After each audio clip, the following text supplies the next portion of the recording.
మిత్రుల తెలుగు నేర్చుకున్నారండి రెండవ వీడియోకి స్వాగతం. సో ఇందులో మనం తెలుగు అక్షరాలు ఎలా విభజించబడ్డాయో తెలుసుకుందాం.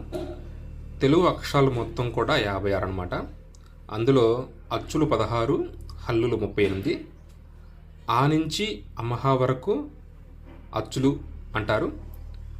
కా నుంచి బండిరా వరకు హల్లులు అని అంటారన్నమాట.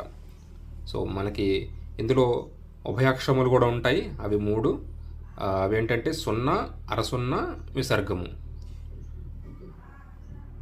ఇలాంటి మరిన్ని తెలుగు వీడియోల కోసం, తెలుగు సంబంధించిన గ్రామర్ సంబంధించిన వీడియోల కోసం మీ పిల్లలకు నేర్పించాలంటే మా ఛానల్ని సబ్స్క్రైబ్ చేసుకుంటే మీకు రోజు కూడా ఇలాంటి వీడియోలు మన ఛానల్లో వస్తూ ఉంటాయి ఫ్రెండ్స్. మీరు నన్ను ఇలా ప్రోత్సహిస్తారని అనుకుంటున్నాను. సో మీకోసం నేను ప్రతిరోజు కొన్ని వీడియోలు అయితే చేయదలుచుకున్నాను, తెలుగు సంబంధించిన వీడియోలు.